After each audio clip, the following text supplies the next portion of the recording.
Hi everyone, a very good afternoon to all.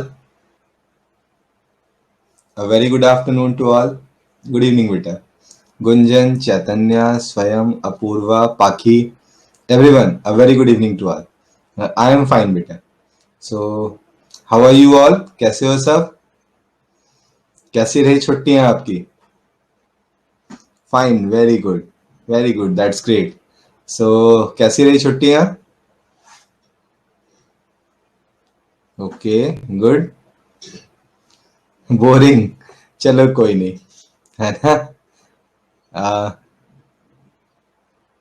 Quantum efficiency. My video is blur. No problem बेटा, मैं एक बार refresh कर देता हूँ. सभी को ब्लर लग रहा है क्या? ओके ओके, मैं एक बार रिफ्रेश कर देता हूँ, कोई बात नहीं, है ना.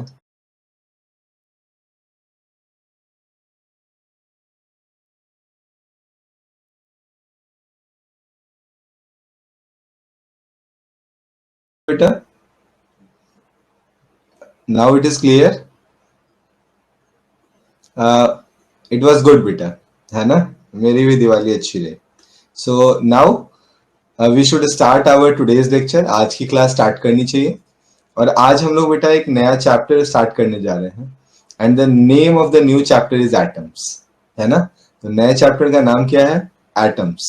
तो हम लोग आज जो कवर करेंगे चैप्टर, उस चैप्टर का नाम है एटम्स. और एटम्स में बेसिकली हमें जो पढ़ना है, we have to read few topics. I am just mentioning all the names one by one. We will start with Rutherford's model. After completion of Rutherford's model, we will go for Bohr's model. और उसी में बेटा आगे चल के हम लोग फिर हाइड्रोजन स्पेक्ट्रम के बारे में पढ़ेंगे.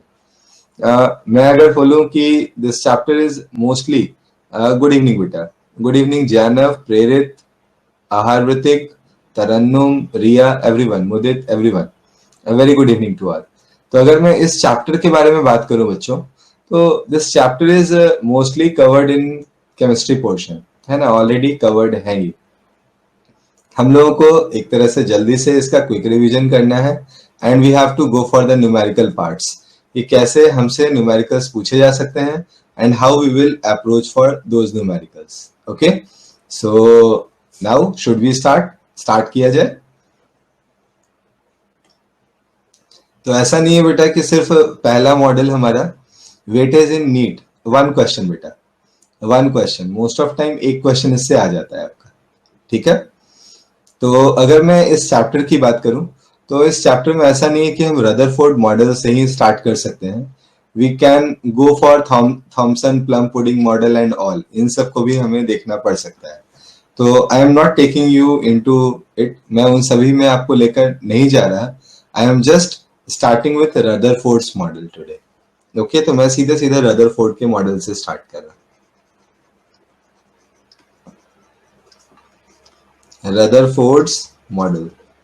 ओके, तो ध्यान से देखा जाए बेटा क्या है रदरफोर्ड्स मॉडल, और according to Rutherford's model of atom क्या हम कंक्लूजन्स निकाल सकते हैं. तो फर्स्ट ऑफ ऑल, रदरफोर्ड ने जो मॉडल हमें दिया, according to that particular model एक बात क्लियरली उन्होंने बताई कि हमारे पास न्यूक्लियस होती है. न्यूक्लियस में पॉजिटिव चार्ज होता है और उस न्यूक्लियस के चारों तरफ इलेक्ट्रॉन्स रिवॉल्व कर रहे होते हैं ड्यू टू सेंट्रीपिटल फोर्स, है ना. वो उसके चारों तरफ क्या करते हैं? रिवॉल्व कर रहे होते हैं. इस बात को उन्होंने प्रूव करने के लिए एक मॉडल बनाया. उस मॉडल के हेल्प से इस बात को हमारे सामने एक्सप्लेन किया. उन्होंने क्या किया बेटा, उन्होंने एक गोल्ड फॉइल का, एक्चुअली बेटा गोल्ड का एक फॉइल लिया, थिन फॉइल लिया, और उस थिन फॉइल के ऊपर अल्फा पार्टिकल्स को बॉम्बार्ड कराया. तो when these alpha particles are bombarded on the thin thin gold foil, होता क्या है, हमारी मोस्ट ऑफ जो हमारी अल्फा पार्टिकल्स हैं, दे विल गो अनडेविएटेड. वो विदाउट एनी डेविएशन सीधे सीधे निकल गए.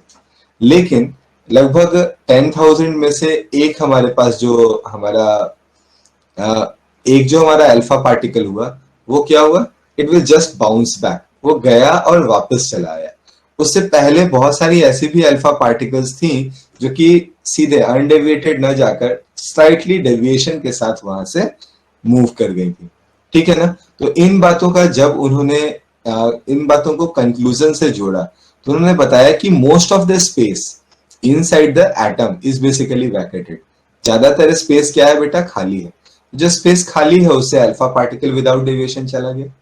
बट जिस स्पेस में हमारा वहां पे चार्ज सारा का सारा कंसंट्रेटेड है, जब हमने उसी अल्फा पार्टिकल को उसकी तरफ भेजा तो वहां उनके बीच में कोलिजन हो गया। हमारा जो न्यूक्लियस है और हमारा जो अल्फा पार्टिकल है, इन दोनों में कोलिजन हुआ और उस कोलिजन के कारण हमारा जो अल्फा पार्टिकल था वो सीधे सीधे बाउंस बैक हो गया। जहां ऑब्लिक कोलिजन हुआ उस जगह पे स्लाइट डेविएशन के साथ हमारी अल्फा पार्टिकल्स निकल गई, लेकिन जहां पे हेड ऑन कोलिजन हो गया, सीधे सीधे कोलिजन हुआ, उस जगह पे वो हमारी जो अल्फा पार्टिकल्स थी वो न्यूक्लियस के पास से सीधे सीधे बाउंस बैक कर गई। तो दिस इज द कॉन्सेप्ट। ये बेसिकली कॉन्सेप्ट था। तो इस कॉन्सेप्ट को मैं पहले समझाता हूं, फिर यहां से जो फिजिक्स के जुड़े हुए टर्म्स हैं I will explain them one by one. Okay, that's fine बेटा। हाँ नहीं बेटा, ये न्यू चैप्टर है, it is a new chapter. Name of the new chapter is atoms. We already completed the previous one बेटा, हमने उसके न्यूमेरिकल्स भी देख लिए थे। ठीक है ना, हमने उसके क्लास में न्यूमेरिकल्स भी देख लिए थे। हाँ अभी मैं समझाता हूँ बेटा। आपको ऑब्लिक कोलिजन का कॉन्सेप्ट याद है? ऑब्लिक कोलिजन के केस में क्या होगा? ऑब्लिक कोलिजन के केस में स्लाइड डेविएशन के साथ वो निकल जाएंगी और जहां हेड ऑन कोलिजन होगा वहां पे वो सीधे सीधे बाउंस बैक कर जाएंगे। ठीक है, तो चलो मैं ऐसे डायग्राम से समझाता हूँ, समझने की कोशिश करते हैं। लेट अस अज्यूम कि ये हमारे पास हमारा क्या है, गोल्ड फॉयल का मैंने यहाँ पे एटम बना दिया। गोल्ड फॉयल का जो एटम है, इस एटम का न्यूक्लियस हमने इनसाइड में बना दिया। ये हमारा उसका न्यूक्लियस है, it is its nucleus. Now there are some alpha particles which is bombarding on, ये कुछ अल्फा पार्टिकल्स हैं। इन अल्फा पार्टिकल्स को हम क्या कर रहे हैं, सीधे सीधे बॉम्बार्ड करा दे रहे हैं सामने।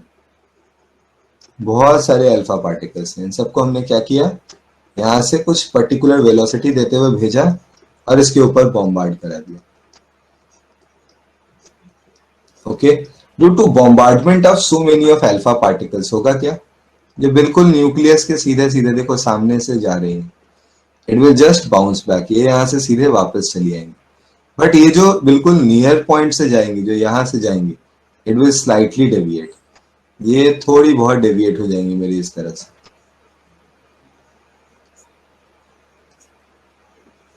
ओके, और जो पार्टिकल्स हमारे पास काफी दूर से जा रही हैं, they will move without any deviation like this. ये विदाउट डेविएशन सीधे सीधे यहां से निकल जाएंगे। Is it fine? So are you able to understand the diagram? हमारे पास वो अल्फा पार्टिकल्स जो सीधे गई हैं वो तो वापस लौट के चली आ रही हैं, और जो यहाँ पे स्लाइटली उसके आसपास से गुजर रही हैं, इनका ऑब्लिक कोलिजन हो रहा है, वो उनसे टच करते हुए या मान लो हल्का सा डेविएट करते हुए निकल जा रही हैं। और ऐसी अल्फा पार्टिकल्स जो कि काफी दूर से निकलने वाली हैं, है ना, उनके लिए हम सिंपल वे में कह सकते हैं कि वो विदाउट डेविएशन सीधे सीधे वहां से बाहर निकल जाएंगे। तो these are basically alpha particles. यहां मैं लिखना चाहूं ये क्या है हमारे पास, this one is basically gold foil,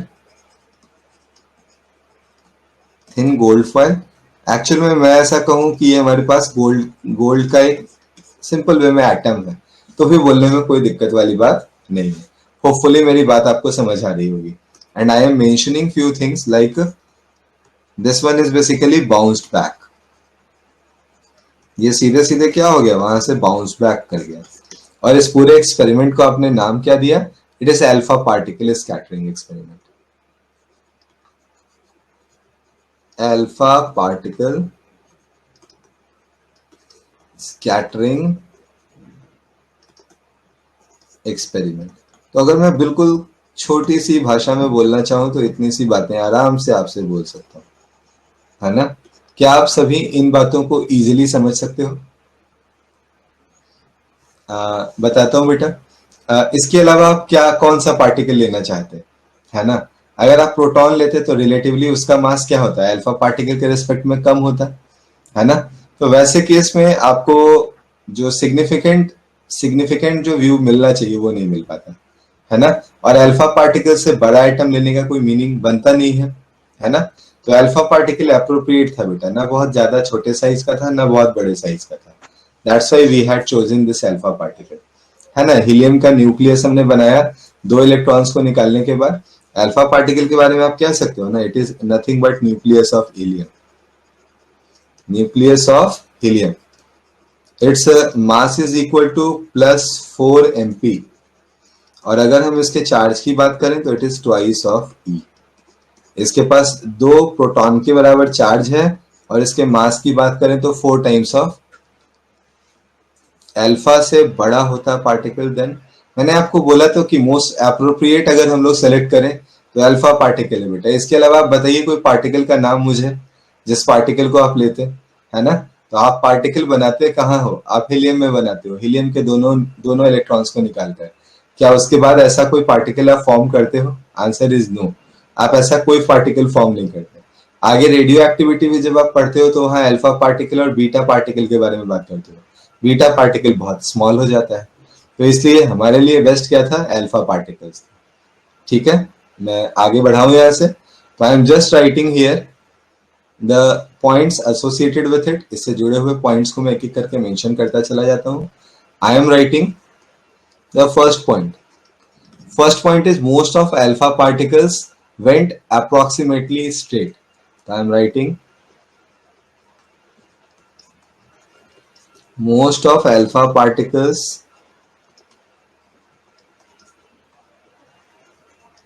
will move approximately straight. And this is our first point. As the second point, I will write.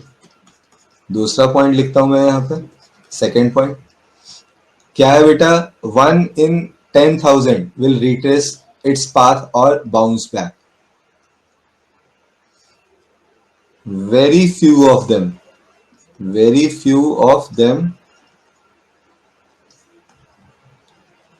will retrace its path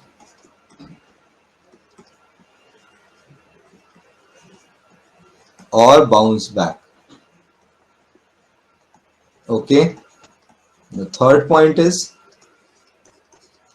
am writing here, atom has a lot of empty space. You can easily conclude that ना कि most of the alpha particles क्या हो गए, undeviated निकल गए। तो आप कह सकते हो कि हमारे पास जो ये alpha particles थी ये empty space में से पास कर रही थी, और अगर ये empty space में से पास कर रही थी you can say that कि ये without any deviation सीधे सीधे निकल जाने वाली है। तो I am writing atom has a lot of empty space, a lot of empty space. Now come to the fourth point. I am taking you to the fourth one. Fourth one हमें क्या कहता है? हाँ बेटा, मतलब मैंने बोला आपको very few, मतलब आपका 0.01% तक आप ऐसा कह सकते हो। बहुत ही कम जो होंगी वो वापस लौट के आने वाली है, बाकी विदाउट डेविएशन या स्लाइट डेविएशन के साथ आगे चली जाएंगी। चलो फिर आगे बढ़ते हैं फोर्थ पॉइंट पे। The entire mass is positive and confined extremely inside the centre, और आप इनसाइड द एटम, और उसे आप कोर की तरह मान सकते हो। बहुत छोटे से पार्ट में सबके सब क्या होंगे? हाँ बेटा, तो मैं यहाँ पे फोर्थ पॉइंट लिख रहा हूं, the entire mass and positive charge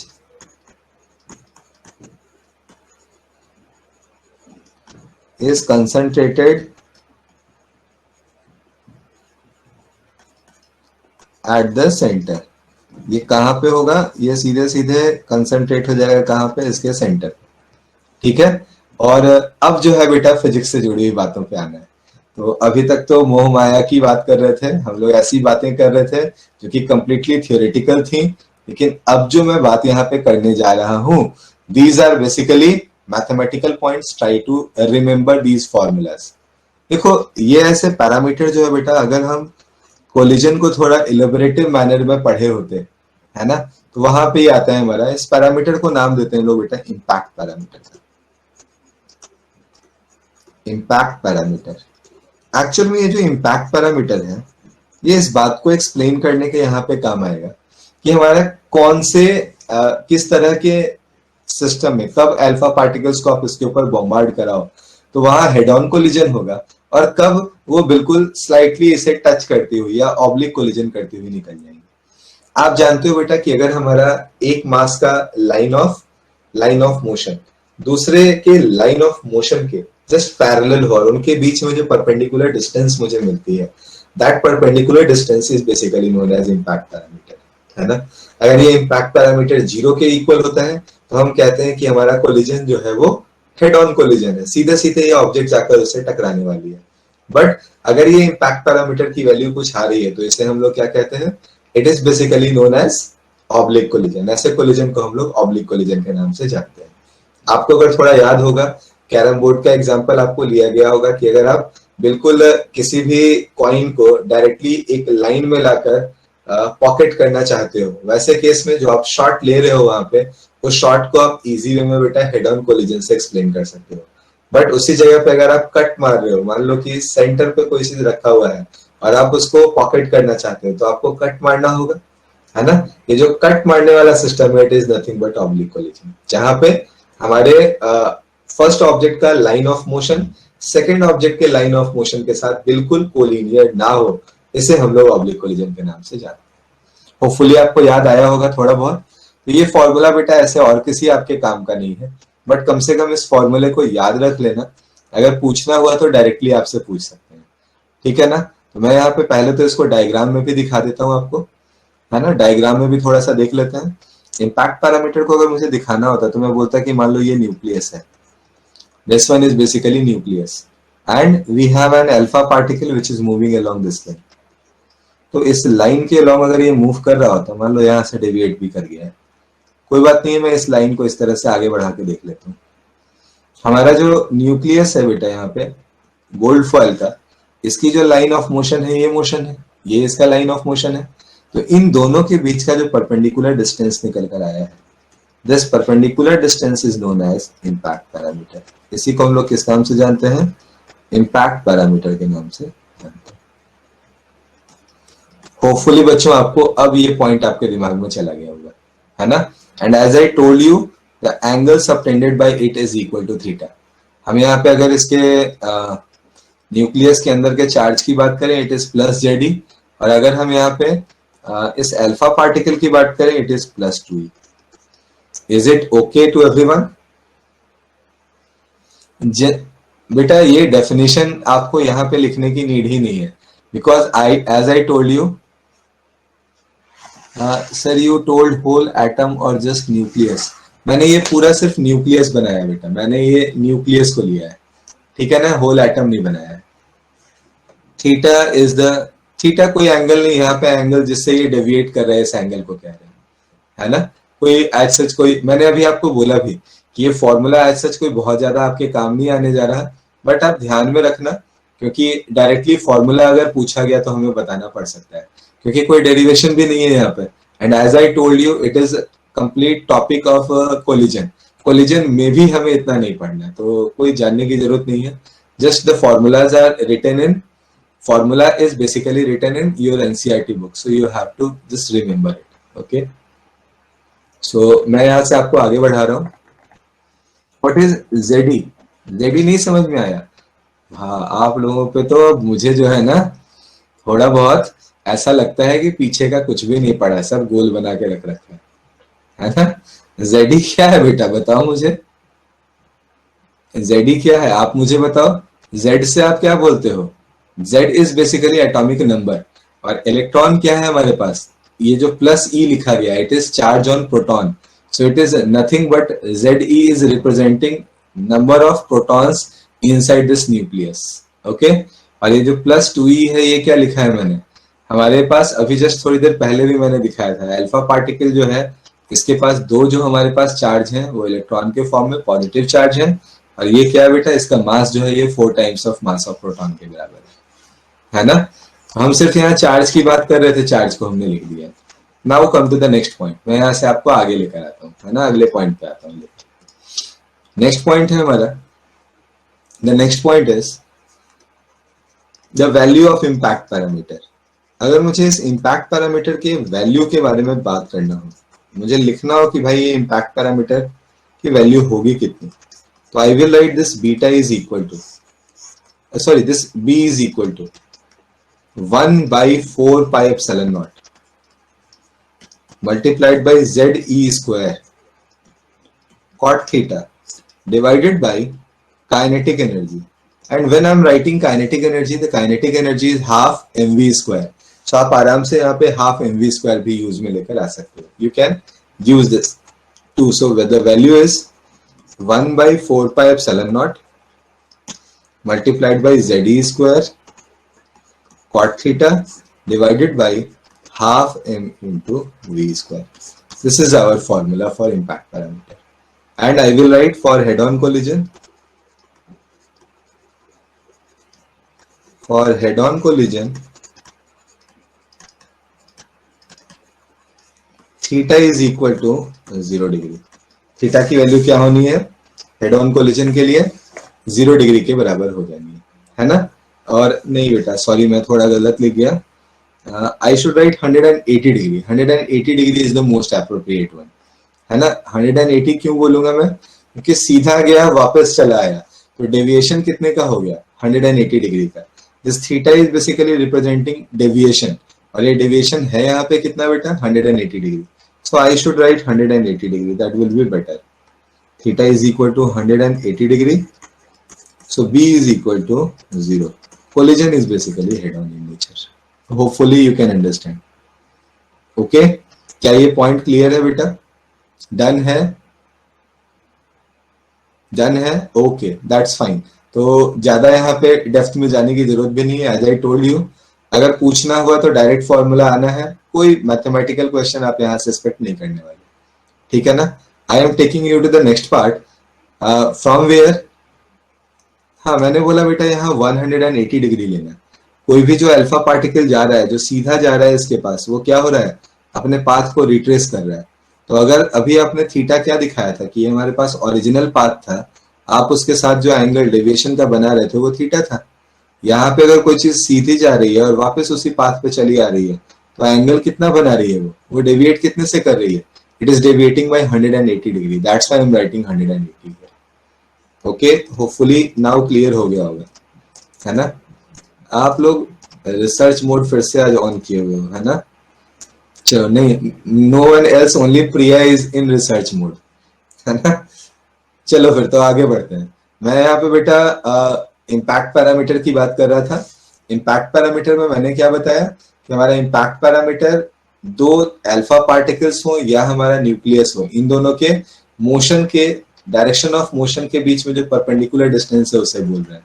निकालने का तरीका ये होगा, निकालने का फॉर्मूला ये होगा. एक्चुअली फॉर्मूला मैंने आपको बता दिया. ओके, सो यहां से हम लोगों का जो मेन पोर्शन है वो स्टार्ट होता है. Just try to understand. Okay, अब हम लोग यहां से नेक्स्ट पॉइंट की तरफ आ रहे हैं. ये मैंने अभी कोई वर्ड यूज किया है क्या? मैंने अभी तक ये वर्ड यूज किया है क्या? पाखी? नहीं ना? तो मुझे तो पता है, पहले पढ़ा तो लेने दो, फिर ना पूछोगे बेटा. पहले से ही थोड़ी देर में बोलना सर बोर्ड्स मॉडल क्या होता है बता दीजिए थोड़ा सा. तो थोड़ा क्यों बताऊंगा, मैं तो पूरा बताऊंगा ना. Just let me finish. Okay, चलो मैं यही यहाँ पे आपको बताने. हाँ बेटा, तो पैकेज खोल के बैठोगे, अब एक एक चीज लाइन में लाओगे तो दिक्कत होगी. मैं अभी वहां पहुंचा हूँ क्या? अभी तो इम्पैक्ट पैरामीटर ओवर हुआ है. तो प्लीज कम से कम, इससे क्लास का पूरा मोमेंटम ब्रेक होता है बेटा. प्लीज थोड़ा सा, है ना, थोड़ा सा पेशेंस. आप अगर मेरे कंप्लीट करने के बाद आप बोलते सर नहीं हुआ ये, तो फिर भी अच्छा भी लगता है. अभी अच्छा लगा क्या ये? मैं सेम वही हेडिंग डालने वाला था और ये पहले क्वेश्चन आ गया है. तो थोड़ा सा पेशेंस रखना है बेटा. अगर हम बुक खोल के बैठे हैं, इसका ये मतलब नहीं है कि हमारा 5 मिनट में बस मैंने बुक जैसे पेज पलट लिया वैसे ही क्लास में सारा कुछ खत्म हो जाएगा, है ना? चलो आगे आते हैं. मैं सेम हेडिंग यहाँ डालने ही वाला था, तब तक यहाँ क्वेश्चन इनका आ गया. Distance of closest approach.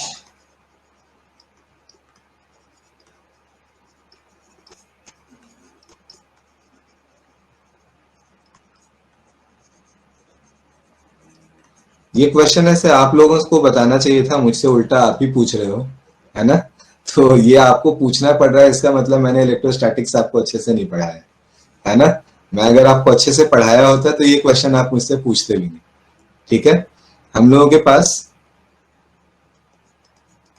हमारे पास मान लो न्यूक्लियस था, इसके ऊपर चार्ज कितना है, plus Z.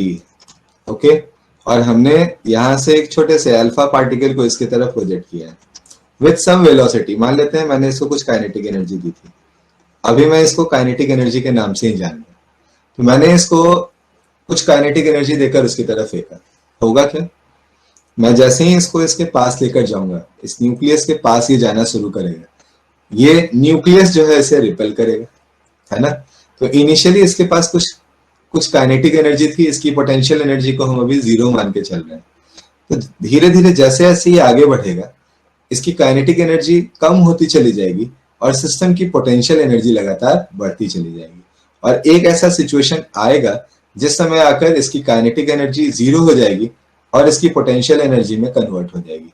Okay, at that particular point of time ये उस पोजीशन तक तो जा पाएगा, लेकिन उसके बाद क्या ये आगे जा पाएगा?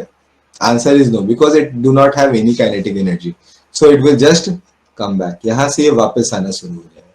तो ये इनिशियली मूव किया यहां तक और वापस यहां से रिटर्न आना शुरू हो गया, यहां से ये रिटर्न आना शुरू हो गया। तो यहाँ जो ये डिस्टेंस आपको दिखाई दे रहा है हमारे न्यूक्लियस और हमारे इस अल्फा पार्टिकल के बीच में, this particular distance is basically known as closest distance of approach. ये वो मिनिमम डिस्टेंस है जहां तक हमारा अल्फा पार्टिकल इस न्यूक्लियस के पास में जा सकता है। अब यहाँ मैं अगर न्यूक्लियस नहीं लेता, मैं कोई चार्ज पार्टिकल नहीं लेता, मैं बोलता कि मेरे पास एक क्यू चार्ज है and I am just throwing a small Q naught charge towards it, find the minimum distance up to which this Q naught charge will move, है ना। तो वहां भी क्या सेम कंसेप्ट हमें लगाना होता। हमारे पास पहले से जो एनर्जी थी it is only kinetic energy, but जब इसके बिल्कुल नजदीक पहुंच गया है it's kinetic energy becomes zero and it will have only, it has only potential energy. तो अब उस पोटेंशियल एनर्जी और काइनेटिक एनर्जी को अगर मैं इक्वेट कर दूं, क्या मैं यहां से अपने आंसर तक पहुंच सकता हूं? तो ये बेटा बिल्कुल क्वेश्चन है आपके इलेक्ट्रोस्टैटिक्स का। जो फर्स्ट चैप्टर हम लोग पढ़ते हैं या सेकंड पढ़ते हैं, वहां पे आप इस छोटे से क्वेश्चन को प्लेस कर सकते हो सकता है हमने वहां पे देखा भी होगा इसे। हम लोग इसे minimum distance of closest approach और मिनिमम सेपरेशन डिस्टेंस के नाम से जान सकते हैं। तो यहाँ पे अगर हम लोग डिस्टेंस ऑफ क्लोजेस्ट अप्रोच को निकालना चाहें, we can use the formula total energy initial is equal to total energy final। अगर मैं इनिशियल एनर्जी की बात करूं, what is the value of total initial energy? Total initial energy की बात अगर हम करें तो यहाँ पे पोटेंशियल एनर्जी को जीरो और काइनेटिक एनर्जी को हम के ई से रिप्रेजेंट कर सकते हैं। और हम लोग अगर फाइनल की बात करें तो हमारी काइनेटिक एनर्जी जीरो हो गई है और potential energy becomes k into Z e multiplied by two e divided by d minimum के इक्वल हो गया, k Q one Q two divided by r. So now just rearrange them, and after rearranging them you will get d minimum is equal to k twice of k into z e square divided by kinetic energy। अब kinetic energy की जो भी value दी हुई होगी, just use this value to get your result. आप आराम से उस वैल्यू को यूज करके अपने आंसर तक पहुंच सकते हो। आपको इसको लिखने का एक और तरीका भी हो सकता है, you can write 1/4πε0 into 2z into e square divided by kinetic energy और half m into v square से आप इसे रिप्रेजेंट कर सकते हैं। सो ये जो क्वेश्चन है बेटा, it is this distance of closest approach is not question from this topic. इस टॉपिक के क्वेश्चन के तरह इसको आप मानो नहीं। ये सिंपल वे में कहाँ का क्वेश्चन है? ये क्वेश्चन है आपका इलेक्ट्रोस्टैटिक्स चैप्टर का। आप एनर्जी कंजर्वेशन का यूज करके इसे सॉल्व कर सकते हैं। कि मेरे पास क्या है, अभी काइनेटिक एनर्जी है, काइनेटिक एनर्जी जैसे जैसे मैं उसके पास चलता चला गया कम होता जा रहा है, पोटेंशियल एनर्जी इंक्रीज करती जा रही है। एक टाइम ऐसा आएगा काइनेटिक एनर्जी पूरी तरह से पोटेंशियल एनर्जी में कन्वर्ट हो जाएगी, दोनों को इक्वेट कर देंगे, अपने आंसर तक पहुंच जाएंगे। Is it okay? This is the way by which you can solve this D minimum.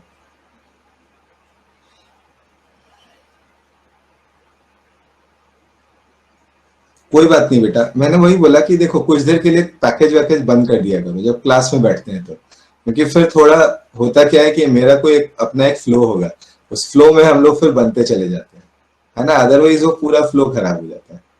ठीक है, तो बहुत छोटी सी बात थी, आराम से समझ सकते थे क्लोजेस्ट डिस्टेंस ऑफ अप्रोच को। कोई इस, मैंने फिर से बोला, इस टॉपिक का ये क्वेश्चन ही नहीं है, ये क्वेश्चन सिंपल वे में कहा है इलेक्ट्रोस्टैटिक्स का, हमने यहाँ भी यूज कर लिया है। तो अगर कोई मुझसे पूछे we can directly use this formula for getting a result, hopefully you can understand. Now should we move for the next concept? अब यहां से आ गया, ठीक है, अगले पॉइंट की तरफ चलते हैं, है ना।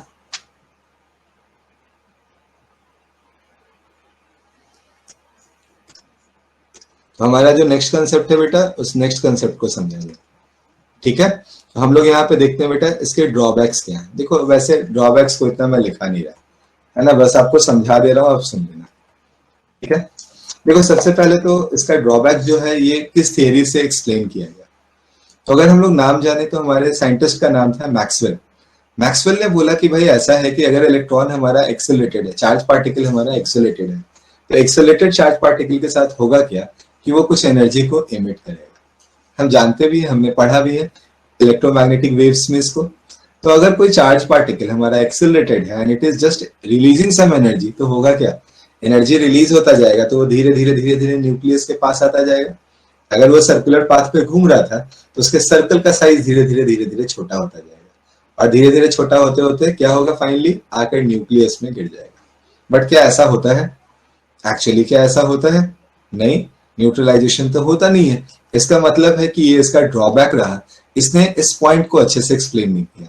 दूसरा, जहां तक रही मास की बात, इन्होंने सिर्फ, देखो मैं बार बार जेड ही ले रहा हूँ यहाँ पे, प्लस जेड ही ले रहा हूँ, ऐसे चार्ज तो उतना ही होने वाला है, लेकिन ये न्यूट्रॉन भी हमारे न्यूक्लियस में होता है, इस बात को ये एक्सप्लेन नहीं कर पाए थे।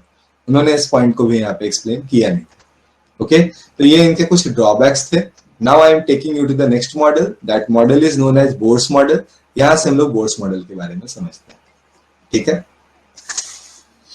आज तो समझ में आ गया ना मिनिमम डिस्टेंस ऑफ अप्रोच। अगर हमें कहीं पे मान लो बेटा इलेक्ट्रोस्टैटिक्स चैप्टर में भी पूछा जाए, we can easily solve the question, है ना। कोई मुझे क्यू चार्ज दे दे, बोले स्मॉल क्यू चार्ज को उसकी तरफ भेज रहे हैं, तो मिनिमम डिस्टेंस ऑफ अप्रोच क्या होगा, यू कैन इजीली अंडरस्टैंड।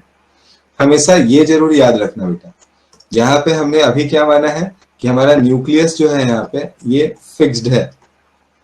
अगर ये फिक्स्ड नहीं होता तो वैसे केस में मुझे थोड़ा सा मोमेंटम कंजर्वेशन भी लगाना पड़ सकता है ना, बट यहाँ फिक्स्ड है, इससे टेंशन नहीं है। एक आ रहा है, दूसरा मूव नहीं कर सकता है। अगर दूसरा मूव कर रहा होता वैसे केस में सिचुएशन थोड़ा दूसरा होता। तो आज मैं उसे एक्सप्लेन नहीं कर रहा, कभी टाइम होगा तो we will go for that, है ना, फिर हम वैसे समय में कभी देख लेंगे उसे, ठीक है। आगे बढ़ा रहा हूं मैं, यहां से नेक्स्ट पॉइंट की तरफ आपको लेकर आता हूं। The next point is bourse model. यहां से आई एम राइटिंग बोर्स मॉडल। देखो बोर के मॉडल में और पुराने मॉडल में एक बहुत बड़ा फर्क था। बोर ने बोला कि हमारे जो इलेक्ट्रॉन्स हैं, ये इलेक्ट्रॉन्स जो है ये सिर्फ रिवॉल्व नहीं कर रहे होते हैं, ये एक फिक्स ऑर्बिट में रिवॉल्व कर रहे होते हैं, and those orbits are known as stationary orbits. उन ऑर्बिट्स को हम लोग क्या नाम देते हैं? स्टेशनरी ऑर्बिट्स के नाम से जानते हैं। सेकेंड, अब अगर कोई स्टेशनरी ऑर्बिट है तो उस ऑर्बिट में इलेक्ट्रॉन की अपनी कोई स्पेसिफिक वेलोसिटी रही होगी। पहले तो वो कुछ स्पेसिफिक रेडियस पे रहा होगा, उसकी इलेक्ट्रॉन्स की वहां पे कुछ ना कुछ स्पेसिफिक वेलोसिटी रही होगी, वहां पे इलेक्ट्रॉन्स के साथ एसोसिएटेड कुछ ना कुछ स्पेसिफिक एनर्जी रही होगी। क्या ये 3 पॉइंट हमारे दिमाग में क्लियर है? तो इन चीजों को भी बोर्ड ने एक्सप्लेन करके बताया कि हम किस तरह से उसकी एनर्जी कैलकुलेट कर सकते हैं, कैसे हम वेलोसिटी निकाल सकते हैं, किस तरह से we are just going for the radius part, हम रेडियस कैसे निकाल के बता सकते हैं, और डिफरेंट ऑर्बिट्स की ये वैल्यूज हम किस तरह से कैलकुलेट कर सकते हैं। Sir please repeat these 3 points. कौन से पॉइंट्स? अच्छा, अभी जो मैंने बोला, मैंने अभी एक बात बोला बेटा, 3 पॉइंट अभी एक्सप्लेन नहीं किया था। मैंने सिर्फ फर्स्ट पॉइंट आपको बोला कि हमारा जो बोर्स मॉडल है, इस बोर्स मॉडल में पहला पॉइंट ये बोला गया कि हमारा जो इलेक्ट्रॉन है it is always moving in the fixed path, एक फिक्स्ड स्टेशनरी ऑर्बिट में मूव कर रहा होगा। जिस फिक्स्ड ऑर्बिट में घूम रहा होगा उसको हम लोग स्टेशनरी ऑर्बिट के नाम से जानेंगे। और अगर ऑर्बिट स्टेशनरी है तो उसके साथ अलग अलग चीजें एसोसिएटेड रहेंगी, जैसे एनर्जी, वेलोसिटी, रेडियस, ये सारी चीजें उसके साथ एसोसिएटेड रहेंगी. तो according to Bohr's model, with the help of Bohr's model, we are going to study this radius, velocity and other parts. Okay, one by one. Bore के टोटल 3 postulates थे. इन 3 postulates का नाम अगर आप लिखना चाहते हो तो I am just explaining those postulates one by one. तो मैं सबसे पहले उनको बताता चला जाता हूँ. पहला है बेटा, फर्स्ट है हमारा electrons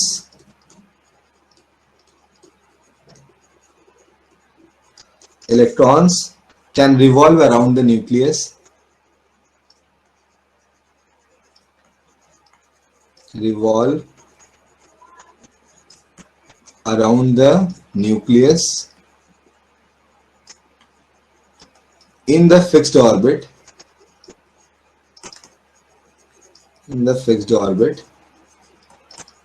These orbits are called stationary orbits.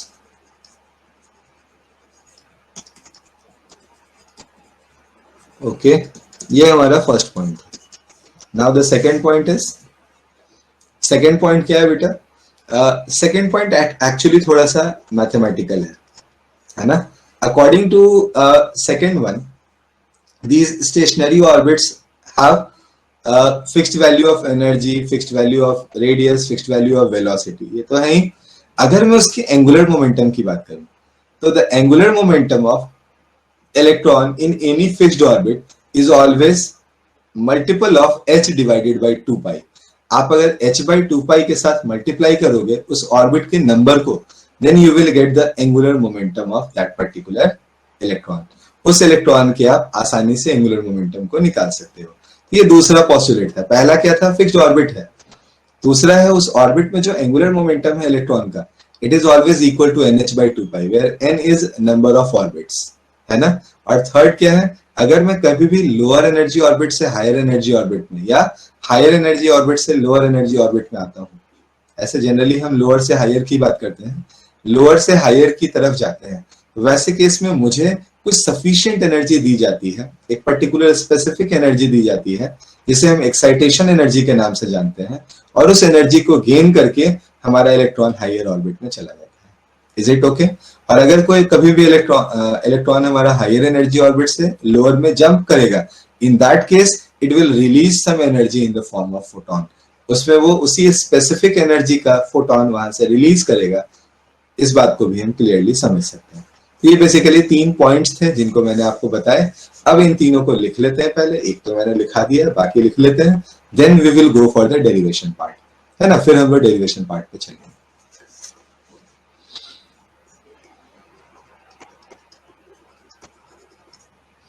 Each stationary orbit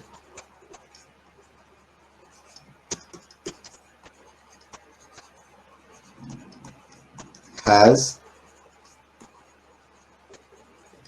some definite value of energy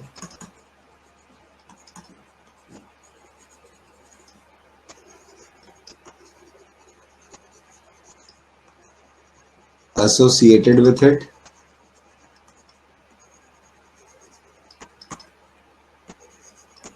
also known as energy orbits, है ना. आप इसको energy orbits भी कह सकते हो. And angular momentum of electron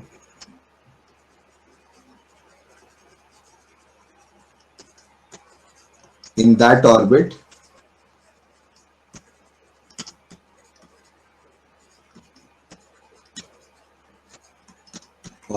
is equal to nh by 2 pi, where n is number of orbits.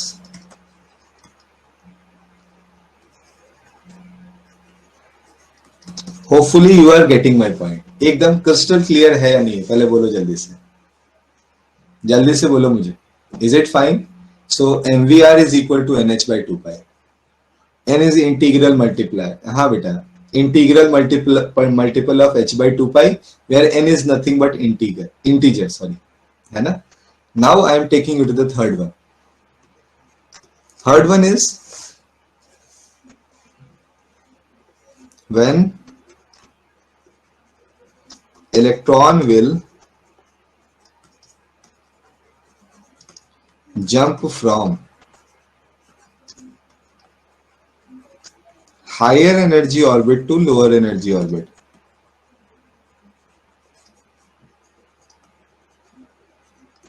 Orbit to lower energy orbit.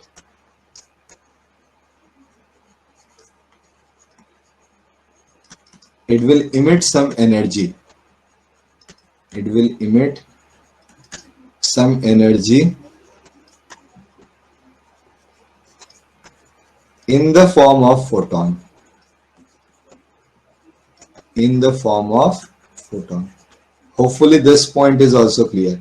So you should write EH minus EL, E lower energy orbit, is equal to HC divided by lambda, or you can say H into mu. Hopefully this thing is also clear to you. Done है क्या बच्चा party? सब जल्दी जल्दी बोल दो मुझे, है ना? क्लियर है क्या? शेल, आप शेल भी बोल सकते हो, कोई बात नहीं है बेटा। और कोई दिक्कत? Is it fine now? So मैं यहां से आपको आगे लेकर चल रहा हूं, ठीक है? प्रीवियस पेज, ओके बेटा, दैट्स फाइन। मैं आपको दिखा रहा हूं previous page. Okay done. So यहां से बेटा अब आपका पूरी तरह से मैथमेटिकल पार्ट है। कुछ डेरिवेशंस देख रहे हैं हम लोग एक एक करके। I am just doing the derivation part, after that I will write the values too. मैं वैल्यूज को भी उसके बाद एक एक करके लिखता चला जाऊंगा, ठीक है? तो स्टार्ट किया जाए। Just taking you to the next part. सबसे पहले मैं यहां से स्टार्ट कर रहा हूं बेटा, वेलोसिटी ऑफ इलेक्ट्रॉन। मैं वेलोसिटी कैसे निकालते हैं यहां से स्टार्ट कर रहा हूं, ध्यान से देखते हैं, है ना? फिर से प्रीवियस पेज, अब पिटाई खाएगी तो। This one is higher energy orbit, higher energy, this one is lower energy. So higher minus lower is equal to H C by lambda, जो फोटोन की एनर्जी है वो हो जाएगी, है ना? चलो फिर तो आगे आ रहे हैं, ध्यान से देखते चलना। आपको याद होगा बेटा हमने अच्छा फिर सेंट्रीपिटल फोर्स भी आपको मैंने नहीं पढ़ाया। तो हमारे पास मान लो बेटा कि ये एक न्यूक्लियस है, इस न्यूक्लियस के चारों तरफ हमारा इलेक्ट्रॉन जो है वो रिवॉल्व कर रहा है। तो इस इलेक्ट्रॉन को इसके चारों तरफ रिवॉल्व करने के लिए जो अप्रोप्रिएट फोर्स है, वो फोर्स क्या है बेटा? Centripetal force. और वो फोर्स यहाँ पे इलेक्ट्रोस्टैटिक फोर्स है। Basically electrostatic force is providing centripetal force to the electrons. So you should write k times of, मैं मान लेता हूं कि ये जो न्यूक्लियस है यहाँ पे Ze है हमारे पास charge plus Ze, and electron is just moving around it. So I will write k multiplied by Ze into E divided by its radius is considered as r here. I am writing here r square is equal to mass into v square divided by r, mv square by r. Are you agree with me? From here I will write mv square into r, एक r को हटा दिया बेटा, तो mv square into r can be written as 1 by 4 pi epsilon naught into Ze square. This is our first equation. And according to Bohr postulate, we already know that mvr is equal to nh by 2 pi. So if you just use these two equations, you are just dividing first by second. For पहले को किससे करो? दूसरे से divide कर दो। क्या आपके पास 1 by 2 करते ही सीधे सीधे v की वैल्यू आ जानी है क्या? You should write v is equal to, ध्यान से अगर देखा जाए तो 2 पाई से हमारा 4 पाई का 2 कैंसिल हो जाना है। हमारे पास जो वैल्यूज बचनी है वो क्या होनी है? It is Ze square divided by 2 into epsilon not multiplied by h। Is it fine और नॉट? क्या ये पॉइंट समझने में दिक्कत है या नहीं? अगर मैं यहां से एक कंक्लूजन का वेरी इंपॉर्टेंट पॉइंट बना के लिखूं, आप देखो z कांस्टेंट है, 2 एप्सिलॉन नॉट h, ये सारी चीजें क्या है? कांस्टेंट्स हैं। यहाँ पे एक ही चीज जो है वो वेरिएबल है बेटा, and that variable is, oh sorry मैंने z को भी इंसर्कल कर दिया, sorry it's my fault, I am just rectifying my words. मैं यहाँ पे बोलूंगा e स्क्वायर 2 एप्सिलॉन नॉट और h, ये सबके सब कांस्टेंट्स हैं, है ना? और अगर ये सबके सब कांस्टेंट्स हैं मेरे पास, तो I will write v depends on z and here n। So मैं यहाँ सीधे लिखता हूँ v is proportional to z divided by n। And if I want to put the values of constant, मैं यहाँ पे अगर इन कांस्टेंट्स की वैल्यू को पुट करूं और मैं यहाँ v को लिखना चाहूं, तो I will write c divided by 137 into z by n meter per second is our answer. Hopefully you are getting my point. Here c is speed of light in the vacuum. मतलब आप 3 into 10 to the power 8 को directly यहाँ पे ले सकते हो. क्या ये वेलोसिटी वाला पोर्शन आपके दिमाग में क्लियरली जा रहा है? Is the portion related with velocity is clearly clear बेटा? कहीं पे कोई दिक्कत है क्या? मैंने आपको बोला बच्चा कि यहाँ पे अगर आप ई स्क्वायर की, एप्सिलॉन नॉट की, 2 की, h की, इन सारी वैल्यूज को अगर सब्स्टिट्यूट करते हो तो you will get this as your result. आपके पास इस तरह का एक रिजल्ट मिलेगा जिसकी value approximately c divided by 137. ये कोई आया हुआ क्वांटिटी नहीं है, ये कोई एक न्यूमेरिक वैल्यू आता है. उस वैल्यू को हमने इस फॉर्म में एक्सप्रेस करके लिख दिया है. Is it fine? n के बाद h लिखा है बेटा. h is basically Planck's constant. यहाँ जो आपने h by 4 लिखा था ना, ये जो सॉरी h by 2 लिखा था ना, तो ये h है आपका, that is Planck's constant. Done है क्या सभी को? Is it fine to everyone? Should we move for the next one? तो वेलोसिटी सभी के लिए क्लियर है, आप याद रख सकते हो. आपसे मैं पूछूं सेकंड ऑर्बिट में क्या होगा, थर्ड में क्या होगा, अगर मैं पूछूं हीलियम के लिए क्या होगा, लिथियम के लिए क्या होगा, you can directly right the answer. You have to change the value of z. Accordingly, you have to change the value of n. With the help of these two, you can easily get your result. Now I am taking you to the next part, that is radius. है ना? कहाँ small r लिख दिया? अच्छा, एक जगह small लिख दिया, एक जगह कैपिटल लिख दिया. ओके, तो मैंने ब्लेंडर कर दिया. चलो बच्चों, कोई बात नहीं, हटा देते हैं. ये हमारे पास बेटा कैपिटल r.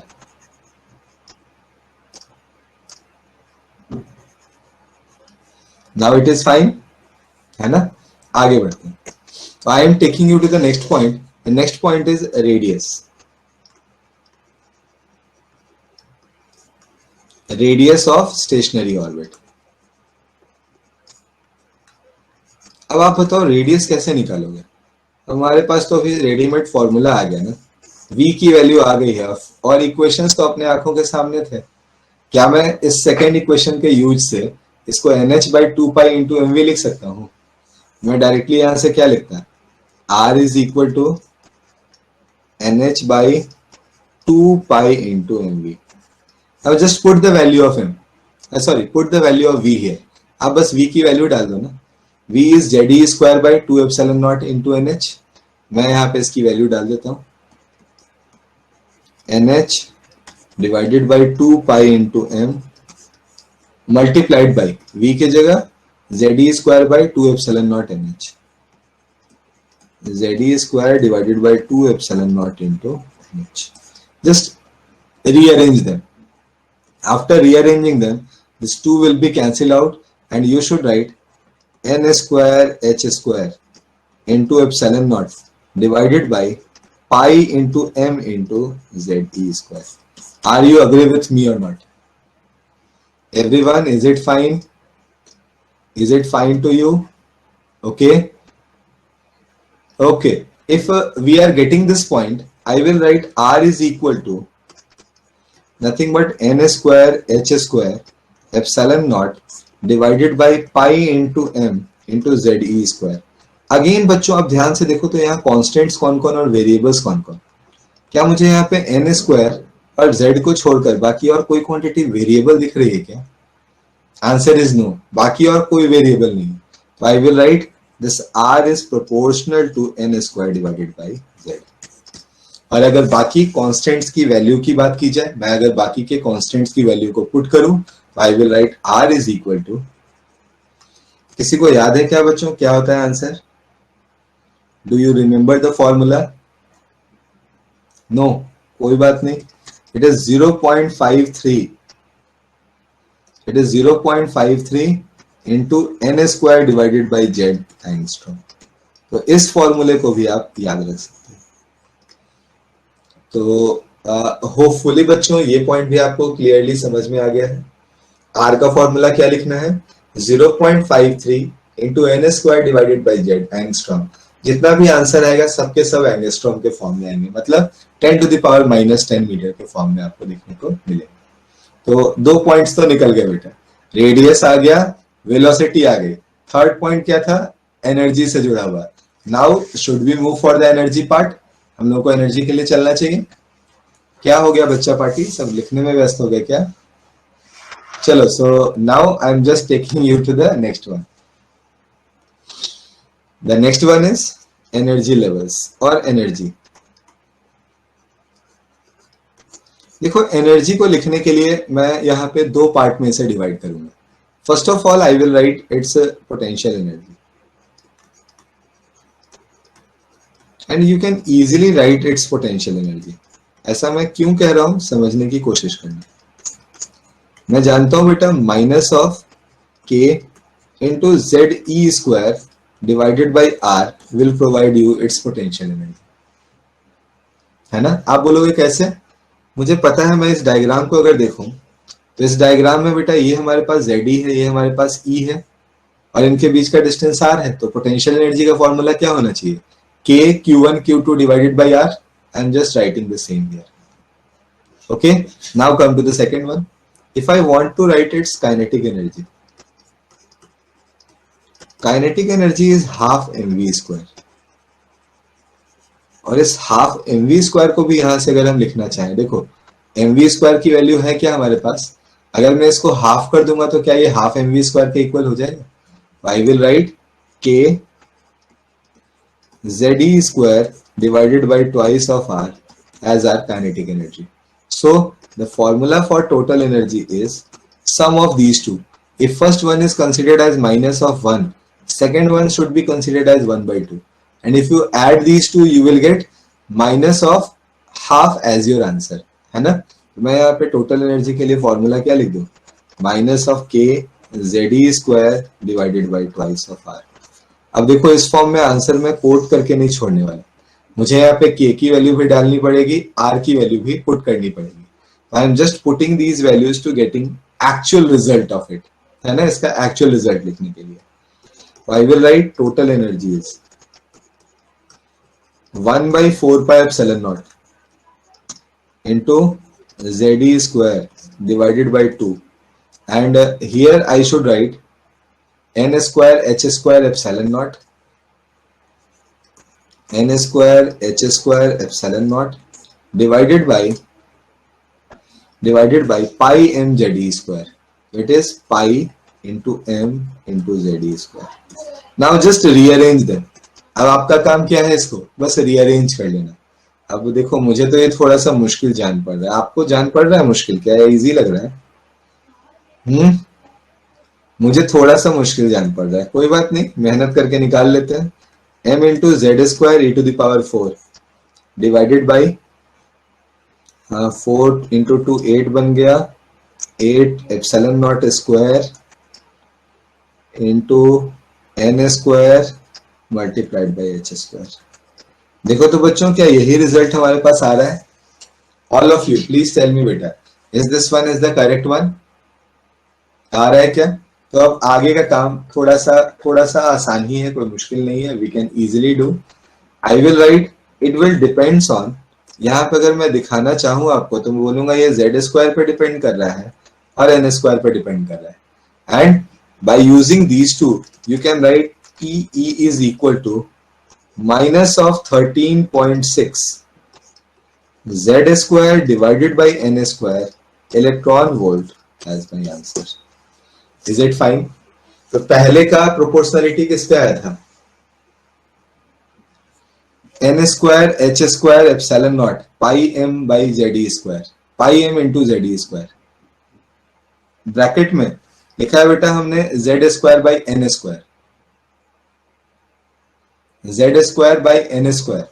ऊपर z स्क्वायर को मैंने इंसर्कल किया है, नीचे n स्क्वायर को मैंने इंसर्कल किया है। ओके, सो होपफुली बेटा you can easily understand that minus 13.6 z square by N square is our answer. और यहां से एक और कंक्लूजन आया था हमारे पास, अगर मुझे कोई पूछे टोटल एनर्जी क्या होगी, तो टोटल एनर्जी का modulus it is always equal to kinetic energy. and both are equal to modulus of potential energy divided by 2। तो पोटेंशियल एनर्जी हमेशा क्या होनी है, टोटल की डबल होनी है, और काइनेटिक का भी डबल करोगे बट एक माइनस साइन भी लगाना पड़ेगा। यहां से आप आराम से आंसर निकाल सकते हो। हाँ बेटा, it is always written in eV not in joule. EV में हमेशा लिखा हुआ होता है, जूल में नहीं होता है। आप भी इसी आदत को बना के रखो, क्योंकि क्वेश्चंस तो इसी फॉर्म में पूछे जाने हैं आपसे। ठीक है, so should we move for the next concept? हाँ exactly, that's why I had driven this, है ना, इसीलिए मैंने करके दिखा दिया। ठीक है sir, you is potential energy, I had already written, है ना। तो आगे बढ़ूं बच्चों यहां से। ओके, तो मैं यहाँ पे टोटल एनर्जी का जो पार्ट था बेटा, इसमें कुछ पॉइंट्स को ऐड कर देना चाहूंगा। जैसे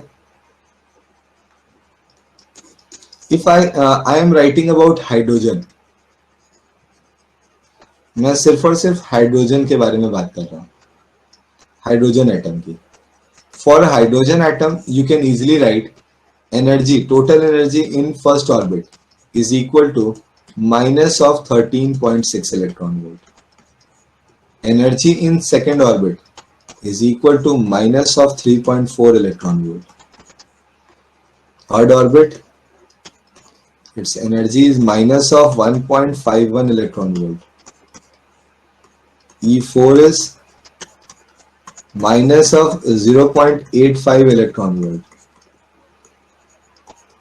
E5 is, अब ये फॉर्मूला मुझे भी थोड़ा याद नहीं है, it is minus of 0.51 electron volt. तो ये कुछ वैल्यूज हैं, यू मस्ट रिमेम्बर, काफी जगह पे काम आते हैं बेटा, इसलिए आप इसको याद रखो, आपके लिए फायदेमंद होगा। Hopefully it is clear. कहां सेम हो गया बेटा, कहां सेम हो गया? 25 माइनस 13.6, हाँ बेटा सही आया है लगभग, है ना। ओके ओके, मुझे लगता है ये 5-1 नहीं होगा, कुछ और होगा, थोड़ा एक बार चेक कर लेना इसको, है ना। It may be possible I had mistaken something. से माइनस 13.6 डिवाइडेड बाई 25, तो 5 तो आना ही आना है, मुझे लगता है इसके बाद ये 2 होगा, है ना। It will be equal to 2 here. ठीक है, तो होपफुली बच्चों आप सभी को ये सारे फॉर्मूले क्लियर हो गए होंगे। Should be move for the next concept, आगे बढ़ सकते हैं। Okay that's great. सो मैं यहां से आगे बढ़ा रहा हूं आपको। अब देखो ऐसा है, जब तक क्वेश्चंस नहीं बनाओ तब तक तो मजा आता नहीं है, तो I am just giving you few questions on this. कैसे लर्न की? कोई लर्न ऐसा नहीं किया बेटा, पहले में एज इट इज छोड़ दिया, दूसरे में 4 से डिवाइड करके लिखा, तीसरे में 9 से डिवाइड किया, चौथे में 16 से डिवाइड किया, 5-4 है ना। हाँ चलो, थैंक यू वेरी मच बेटा, वही मुझे लग रहा था कुछ गड़बड़ इस लास्ट वाले में हुआ है। Okay okay that's fine, thank you बेटा। सो होपफुली लर्न आपको भी हो जाएगा, 2 बार 4 बार पढ़ोगे हो जाएगा, याद आ जाएगा, है ना। So now from here I am taking you to the next part, मैं यहां से आपको आगे लेकर चलता हूं। क्वेश्चन है हमारा, find ratio of time period of first orbit of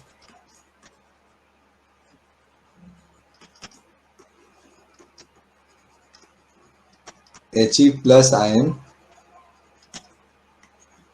and second orbit of H atom. Okay,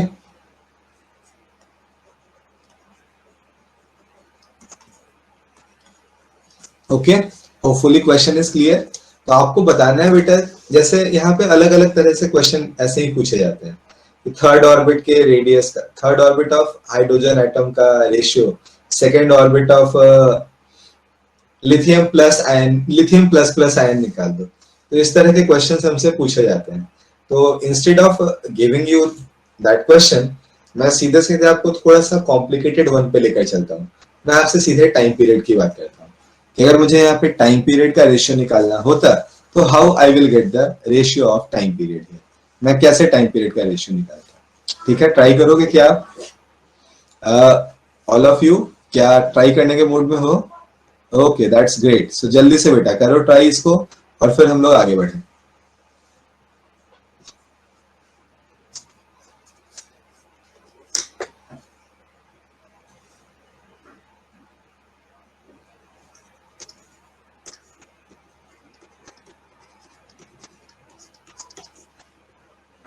okay, तो मैं करके दिखाऊं फिर?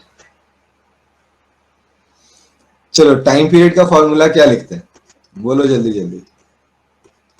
टाइम पीरियड लिखते हैं ना 2 पाई आर। हाँ अभिनव, करेक्ट है बेटा, है ना, सही लिख रहे हो। टाइम पीरियड को क्या लिखते हैं? 2 pi R divided by we. आप बताओ, अगर मैं प्रोपोर्शनलिटी की बात करूं तो आर किस पे प्रोपोर्शनल होता है? एन स्क्वायर बाई जेड पे। और हमारे पास जो v है ये किस पे प्रोपोर्शनल होता है? z बाई एन पे। तो मैं इसको अगर रीअरेंज कर लूं तो क्या मैं ऐसा लिख सकता हूं कि it is proportional to N cube divided by Z square, है ना? हाँ बच्चों, तो अब आगे क्या करना है? अब आपको लिखना है t1 डिवाइडेड बाई t2। तो t1 के लिए लिखेंगे n1 cube divided by z1 square, और आगे लिखेंगे बेटा z2 square divided by n2 cube. Now just substitute the value to get your result. पहले केस में हीलियम प्लस है हमारे पास, मतलब हमारा जो Z है, Z हमारा 2 के इक्वल है। तो I will right 1 in numerator and 2 square, that is 4 in denominator. In second case, we have hydrogen atom. It means Z is equal to 1, but this time N is equal to 2. So you have to write 2 to the power 3. So the answer is 1. Okay, 1 divided by 32 is the correct answer. कुछ गड़बड़ कर गए क्या आप लोग बच्चों? कहीं गड़बड़ हो गया क्या? Z को नहीं माना? क्या गड़बड़ हो गया था? Okay, okay, that's fine, no problem. So hopefully everyone, are you able to understand? क्या आप इसे आराम से समझ सकते हो? Everyone, are you able to understand it? Okay, that's great. So now I am taking you to the next part. मैं यहाँ से आपको आगे लेकर चलता हूँ। This time you have to find the ratio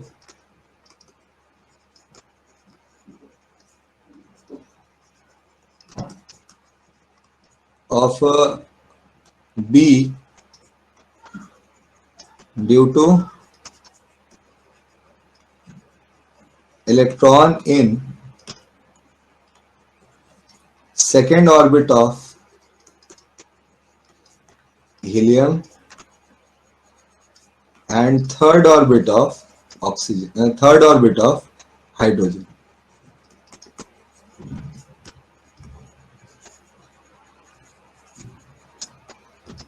B means magnetic field, है ना? T is distance by speed, R by V. नहीं बेटा, हम लोग यहाँ पे सर्कुलर पाथ पे घूम रहे हैं ना, तो टाइम पीरियड का मतलब होगा सर्कुलर डिस्टेंस जो आपने ट्रेवल किया, that is 2 pi R, and the velocity that is v. That's why we should write 2 pi R divided by v here. Okay, so need not to alter this one, change नहीं करना है आपको। तो आगे बढ़ते हैं, इस क्वेश्चन को करके देखते हैं। इस बार फूंक फूंक के कदम रखना है ना, एकदम पूरा फूंक फूंक के, गलत नहीं होना चाहिए।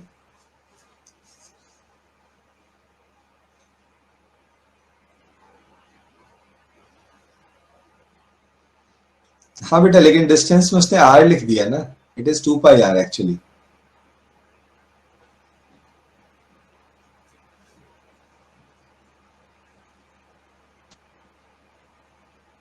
चलो जल्दी से करते हैं, है ना? तो without wasting our time just concentrate here, ठीक है? बी का फॉर्मूला क्या होता है बच्चा? भट्टी जल्दी से बोलना तो। It is mu naught I by two R, यही होता है ना। और करंट की वैल्यू निकालोगे कैसे अगर इलेक्ट्रॉन घूम रहा है तो? I is basically charge, that is E, divided by, हम लोगों को निकालना क्या है, T. T is nothing but 2 pi R divided by V. क्या ऐसा ही लिख सकते हो? या मेरा मन होता तो मैं ओमेगा से भी काम चला सकता था, मेरा मन होता तो मैं इसे ओमेगा से भी काम चला सकता था, बट यहाँ ओमेगा का तो कुछ दिया हुआ है नहीं, so I am writing EV divided by 2 pi R. Now just substitute the value here. Substitute करते ही आपको क्या मिलेगा, mu naught by two R तो था ही, वैसा ही रहेगा। आई की जगह I will write E into V divided by 2 pi R. So this time B is proportional to V divided by R square. V is proportional to Z by N and R square is proportional to N square by Z का square. So you should write Z cube divided by N to the power 5 here. Is it fine? अब आगे का question मैं करूं या कर लोगे? The next part is for me or you can able to understand बेटा, आप आराम से खुद से कर सकते हो, कर लोगे एग्जैक्टली exactly. हाँ हो गया ना, अब तो सही बात है। मैं यहाँ पे लिख देता b1 by b2 is equal to z1 cube divided by n1 to the power 5 multiplied by n2 to the power 5 divided by z2 cube. Just beta do the calculation, after that you will get the result. So I'm just leaving the question here, मैं यहीं पे छोड़ दे रहा हूँ, आगे बढ़े। Oh no तुमने तो पकड़ लिया मुझे बेटा, मुझे आंसर याद होता तो मैं इतनी मेहनत क्यों करता बता, है ना, मुझे भी लिखना पड़ेगा तब तो। Z1 की बात करते हैं, सेकेंड ऑर्बिट ऑफ हीलियम है ना, तो I will right 8 here, n1 to the power 5 second orbit है तो 2 का 4 16 32 32। Here n2 is 3 to the power 5 9 9 9 81 81 into 9 729, हाँ सॉरी 81 into 3 339 243 और z क्या है हमारे पास 1 है। सो यही आंसर होगा बेटा। किसी का आया था क्या ऐसा आंसर?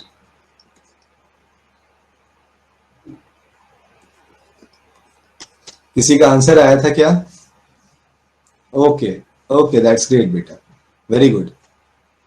हाँ तो अब आपने पूछ दिया मुझसे सर आंसर क्या होगा, तो मुझे तो आपने फंसा दिया ना। अब जब तक मैं करता नहीं तब तक कैसे आंसर आता मेरा? ओके दैट्स ग्रेट बेटा। सो नाउ मुझे आगे बढ़ना पड़ेगा, चलो फिर आगे बढ़ते, नेक्स्ट पॉइंट पे आते हैं बच्चों, ठीक है ना, यहां से आगे आते हैं।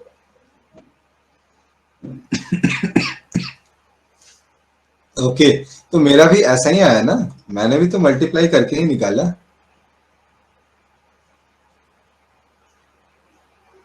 अच्छा मैंने मन में ज्यादा कैलकुलेशन कर लिया।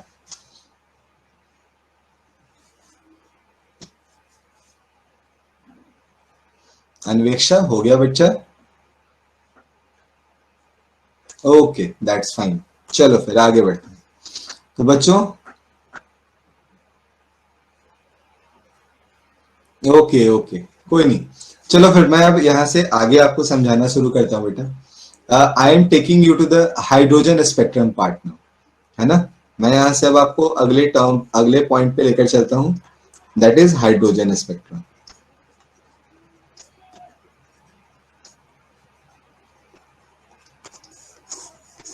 क्या है बहुत आराम से समझते हैं, है ना, इसका मीनिंग क्या है ये समझते हैं।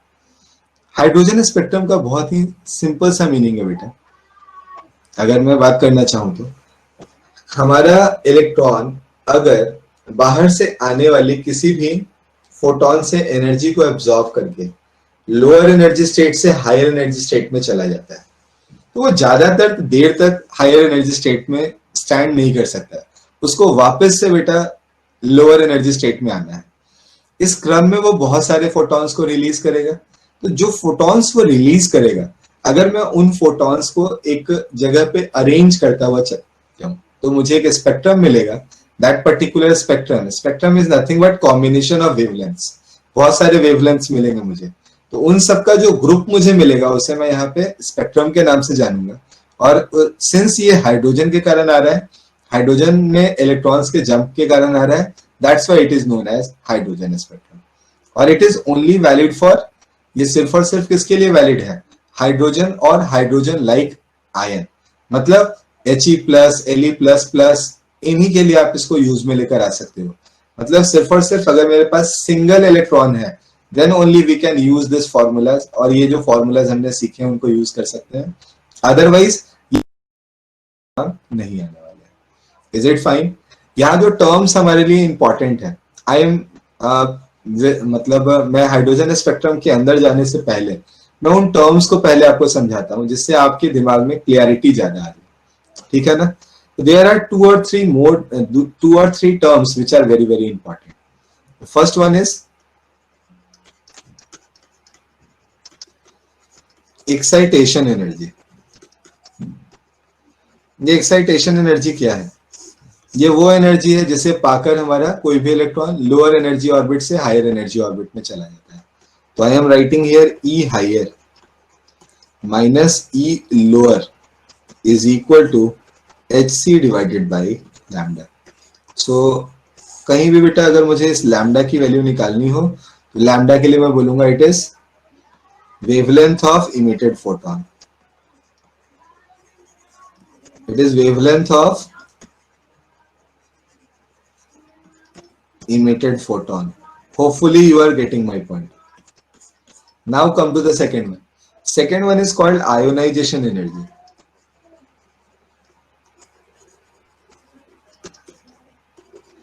What do you mean by ionization energy? तो अगर मैं हायर एनर्जी ऑर्बिट जिसकी बात कर रहा था, that particular higher energy orbit is nothing but infinity, वो क्या हो जाए, इन्फानाइट के बराबर हो जाए, तो वैसे केस में you have to write ionisation energy. So you should write E infinity minus EL is equal to hc by lambda.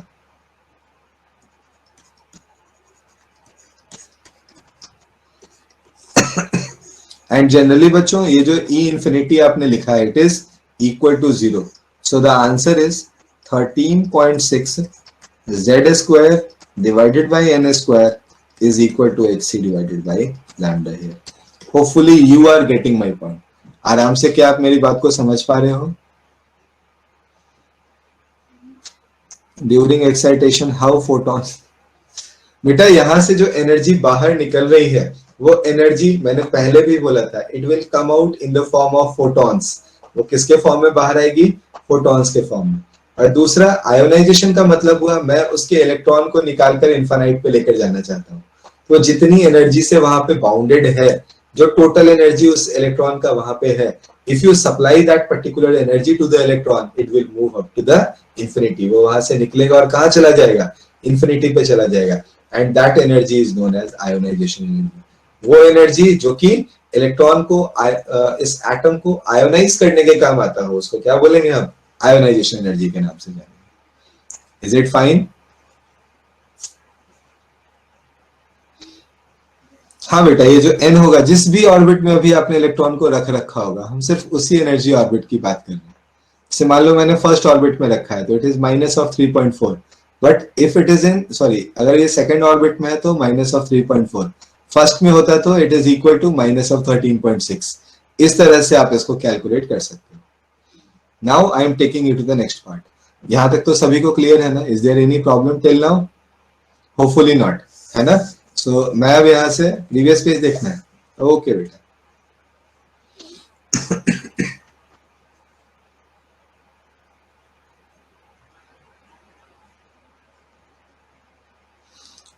जब तक नोटिफिकेशन नहीं आता बेटा नो वन विल, कोई भी बोल नहीं पाएगा।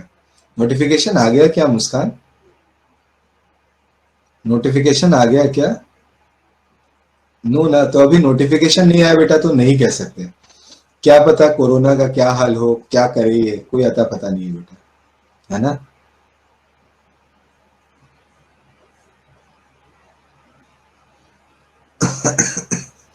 हाँ, वो प्रिडिक्टेड ऐसा है कि फर्स्ट मतलब मई का फर्स्ट संडे मानते हैं हम लोग, है ना? तो इस हिसाब से सेकेंड ऑफ मई हो रहा है, बट क्या पता है बेटा, है ना, कोई आइडिया नहीं है अभी क्या सिचुएशन होगा, कोई अता पता नहीं है।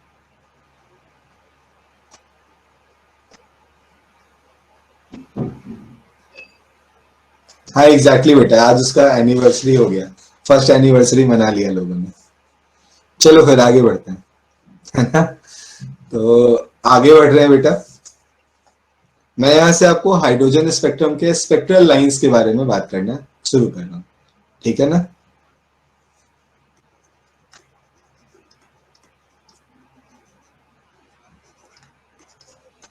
तो हम लोग यहाँ पे स्पेक्ट्रल लाइंस को स्टडी करना स्टार्ट करते हैं। ध्यान से देखा जाए बेटा, क्या है हमारे पास स्पेक्ट्रल लाइंस, इसको मतलब इसको समझने की कोशिश करते हैं। अगर मैं फॉर्मूले की बात करूं, जो फॉर्मूला अभी हमने सीखा था उनकी बात करें, तो आप देखो एच सी बाई लैम्डा के बारे में अभी हमने क्या लिखा था, it is nothing but E higher minus E lower, यही था ना। तो ये जो स्पेक्ट्रल लाइंस है इसके बारे में मैं बोलूं तो जब हायर एनर्जी ऑर्बिट से लोअर एनर्जी ऑर्बिट में हमारे इलेक्ट्रॉन्स का जंप होता है, वैसे केस में कुछ फोटॉन्स हमारे बाहर निकलते हैं, उन वेवलेंथ्स को हम अरेंज करने की बात कर रहे हैं। तो I will write H C by lambda is equal to, देखो इसके लिए मुझे इस एनर्जी के फॉर्मूले की नीड होगी। फॉर्मूला क्या था, M Z square E to the power 4 8 epsilon naught square N square H square. अब इतना लंबा तो मुझे याद भी नहीं रहता, याद नहीं रहता तो मैं यूज कैसे करूंगा, है ना। तो ऐसा है, हम लोग शॉर्ट फॉर्म में यूज कर लेते हैं, ठीक है ना। And I am directly writing the values. Actually बेटा इस एच सी बाई लैम्डा को अगर हम लिखें तो इसको हम लोग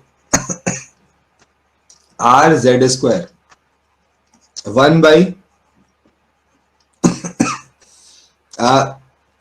सॉरी एक मिनट बेटा,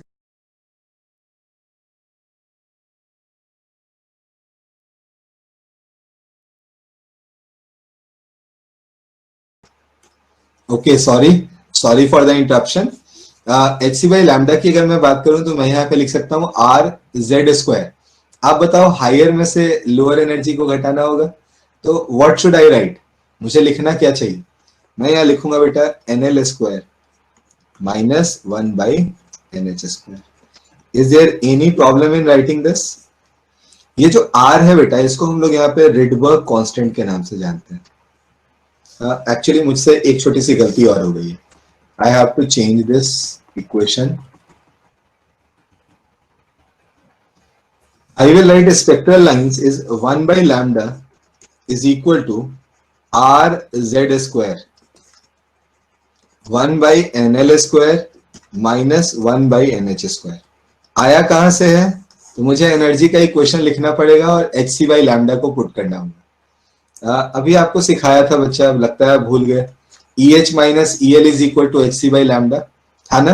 तो अगर मैं यहाँ पे ई एच की वैल्यू ई एल की वैल्यू पुट करूं और उसे रीअरेंज करूं, I will get this equation 1 by lambda is equal to R Z square 1 by N L square minus 1 by N H square. R कहां से नहीं आया, बाकी देखो जेड और एन वाले तो वेरिएबल्स हैं, बाकी जो क्वांटिटी है वो तो कांस्टेंट थी ना, तो उस कांस्टेंट को यहाँ पे हम लोग आर के नाम से जानते हैं। And this R is basically known as Rydberg constant. इसको हम लोग क्या नाम देते हैं, रिडबर्ग कांस्टेंट का नाम देते हैं। आप शायद समझे नहीं, मैंने बोला ई का फॉर्मूला आपके पास ऑलरेडी है ना। ई का फॉर्मूला, ई के फॉर्मूले में M E to the power 4 8 epsilon naught square N square H square, ये सब क्वांटिटीज है ना। इसको जब हम लोग यहाँ पे एच सी बाई लैम्डा से रीअरेंज करते हैं, we will get a constant quantity that is known as R. उस क्वांटिटी को हम लोग क्या कहते हैं, आर के नाम से जानते हैं, which is known as Rydberg constant. आज लगता है इससे आगे मैं नहीं बढ़ा पाऊंगा आपको, है ना। So for today I am just leaving this chapter here. अगले क्लास में बेटा 15-20 मिनट में इसकी थियरी खत्म हो जाएगी, and after that we will do questions of your package, around 10 to 15 questions हम लोग कर लेंगे, है ना। दैट आर सफिशिएंट, वो काफी सफिशिएंट होगा हमारे लिए। फिर हमारे पास समय बचा तो we will start the new chapter that is nucleus, है ना। न्यूक्लियाई हम लोग अगली क्लास में स्टार्ट करेंगे। Okay, till then bye bye, good day, take care, stay home stay safe बेटा, घर पे रहो, सुरक्षित रहो, पढ़ाई करते रहो, ठीक है। अच्छा, क्वेश्चंस नहीं विजिबल हैं, ओके। कुछ करके देखते हैं बेटा उसके लिए।